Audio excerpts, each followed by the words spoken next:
सबसे पहले आवाज सुन रही मातर शक्तियां, पिता दुर्लभ बुजुर्ग नौजवान साथी, आप सभी के चरणों में हरियाणा से आए आपके बेटे हर्ष शिकारा की हाथ जोड़कर राम राम। सबसे पहले तो अब बात आती है झुंझुनू की, हिंदुस्तान की इस मिट्टी को सबसे पहले तो मैं दोनों हाथों से सलाम करता हूं। गौर से मेरी बात को सुनना और मेरी बात को समझना। मुझे तालियों की जरूरत नहीं है, मुझे जरूरत आप लोगों की समझ में वो बात आनी चाहिए। झुंझुनू हिंदुस्तान के अंदर वो जगह है जिसके अंदर जब जब हिंदुस्तान को जरूरत पड़ी है, जब जब हिंदुस्तान की सरहद पर युद्ध हुआ है, सबसे पहले सादत यहाँ के बेटे यहाँ के खून ने दी है। मैं मेरी मातृ शक्तियों को सबसे पहले सैल्यूट करता हूं। इनकी कोख से वो वीर योद्धा निकले। आप सभी साथियों को बता देता हूं, 62,000 फौजी देश सेवा देकर रिटायर हो चुके हैं। सिर्फ झुंझुनू के 45,000 जवान हाल फिलहाल देश सेवा दे रहे हैं, फौजी है। हाल फिलहाल पूरे हिंदुस्तान के अंदर ऐसा इससे अलग कोई जिला नहीं है। अब आप सभी साथियों को बता देता हूं, 460 जवान अकेले इस जिले के शहीद हो चुके हैं। हर गांव में आपको मंदिर मस्जिद मिले ना मिले, एक जवान के शहीद की प्रतिमा जरूर मिलेगी। ऐसे नहीं भाई, मैं चाहता हूं झुंझुनू के नाम की जोरदार तालियां होनी चाहिए एक बार। अब बात आती है सरकारों की, चुनाव की। मेरे बड़े भाई साहब की बात बाद में करूंगा।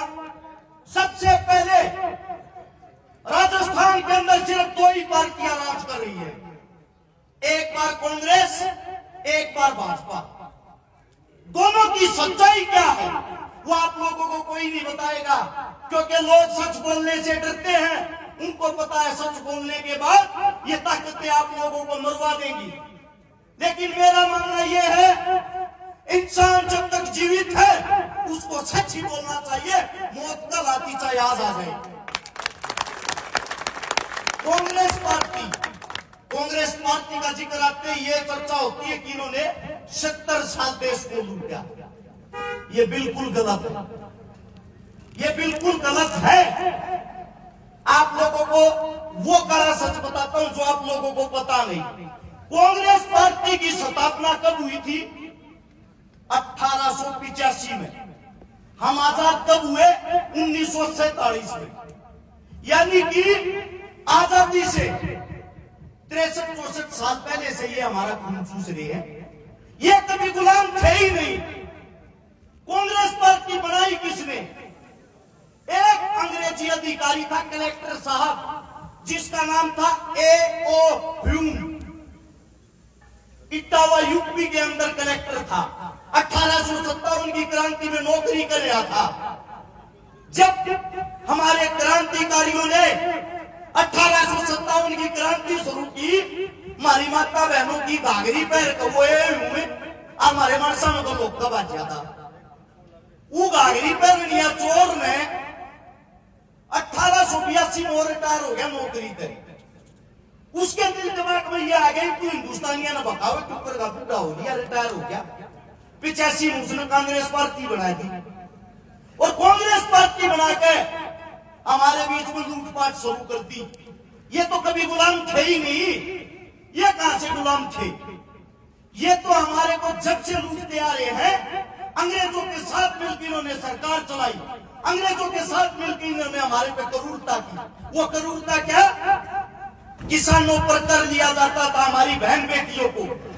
इस सभा में बताते हुए शर्म आती है, जब हम कर देने से मना कर देते थे, कर देने के लिए हमारी औकात नहीं होती थी, हमारी बहन बेटियों को हमारी आंखों के सामने नग्न अवस्था में करके ये क्रूर हत्यारे अंग्रेज कोड़े मारते थे, कोड़े। और इनकी साथ साझे में जो सरकार चलाती थी वो आप लोगों की कांग्रेस सरकार थी। वो कांग्रेस सरकार उस जुल्म में बराबर की भागीदारी करती थी। और हमारी बहन बेटियों को नग्न अवस्था में जब तक पीटा जाता था, जब तक पीटते पीटते उसकी मृत्यु नहीं हो जाती थी। एक बाप के सामने उसकी बेटी को नग्न अवस्था में करके पूरे गांव का चौकटा कटवा जाया करता। ये हालात थे इस देश के। उनसे जिन्होंने आजादी दिलवाई, उनको कांग्रेस ने क्या दिया? पंडित सुभाष चंद्र बोस 1938 में कांग्रेस पार्टी का अध्यक्ष था, जिनको आज तक नेताजी के नाम से जाना जाता है। सबसे पहले उसी नेताजी को पार्टी से बाहर निकाला गया। 1947 में जब हम आजाद हुए, जिन्होंने हमारा संविधान लिखा, बाबा साहब भीमराव अंबेडकर। आप लोगों को बता देता हूं, जब नेहरू ने मंत्रियों की लिस्ट बनाई, उसमें बाबा साहब का नाम नहीं था। गांधी ने पूछा, अरे बाबा साहब का नाम क्यों नहीं लिखा?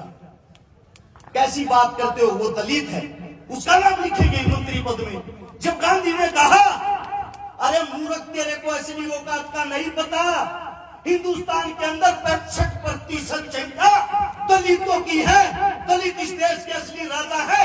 अगर उन्होंने विरोध कर दिया, कहां से सरकार चलाएगा? तब डरते हुए इंसान ने बाबा साहब का नाम लिखा और उसको न्याय मंत्री बनाया गया। इन्होंने हर चीज के साथ समझौता किया, समझौते से सरकार चलाई। ये है कांग्रेस की हकीकत।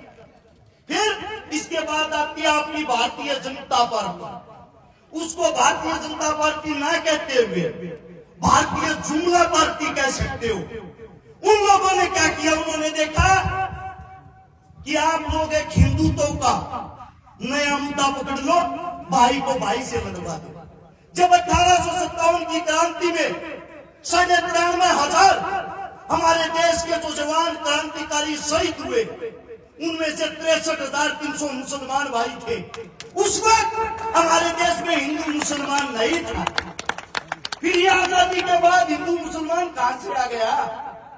आपके बीच में लेके आई भारतीय जनता पार्टी।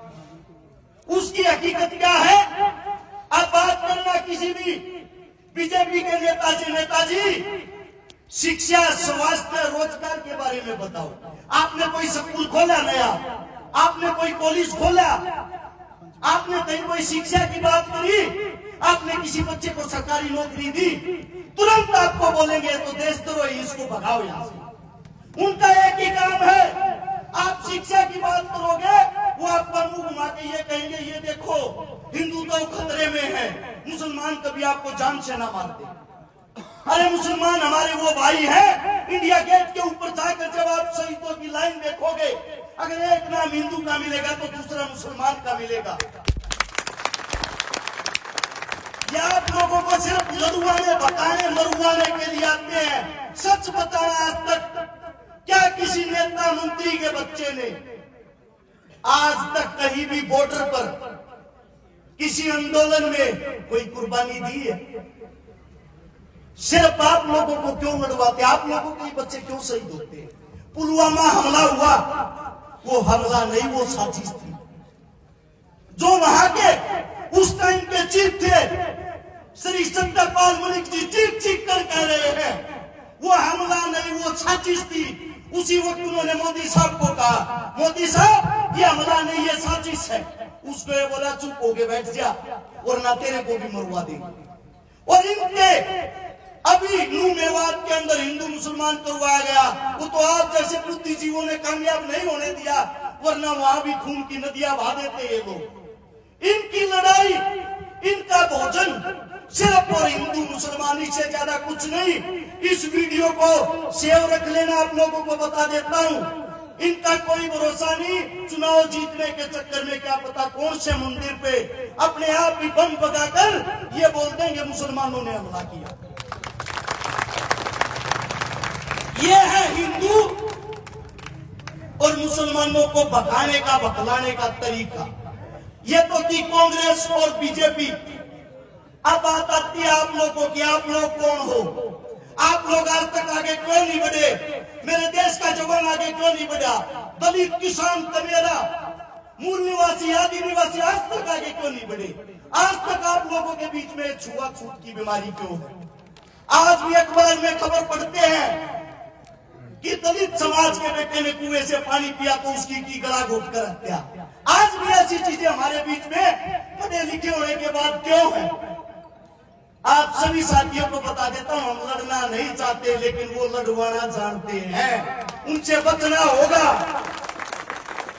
और जो झुठलर महाराज है हमारे मोदी साहब, उसको तो एक बार ये पता लग जाए, अगर यहाँ की जनता में यहाँ की सीट पर मुसलमानों की वोट ज्यादा होगी, तुरंत अपने बयान बदल देगा। यहाँ के बोलेगा, मित्रों मेरा झुंझुनू से पुराना नाता है, मेरे दादाजी 70 साल पहले पठान का बच्चा था। बाद में पता चलता है क्या बोला, सिर्फ और सिर्फ एक वोट बैंक के लिए। इसलिए आप सबसे कहता हूं उनके बहकावे में ना आए। अब बात आती लड़ाकों की, योद्धा की। हनुमान जी बेनीवाल, चंद्रशेखर रावण, दोनों मेरे लिए मेरे बड़े भाई आदरणीय हैं। मैंने दोनों को हर वक्त लड़ते हुए देखा। दोनों भाई मेरे को अपना छोटा भाई मानते हैं। मैंने दोनों भाइयों से विनती करी कि आप एक हो जाओ, क्योंकि किसान का, जमींदार का, दलित का, कुचले हुए वर्ग का कोई नहीं है। दोनों ने झट से मेरी बात मानी और दोनों बोले ठीक है, हम एक हैं। एक हो गए। एक होकर उन आदमियों ने उन लड़ाकों को ढूंढना शुरू किया जो उनकी लड़ाई को आगे बढ़ा सके।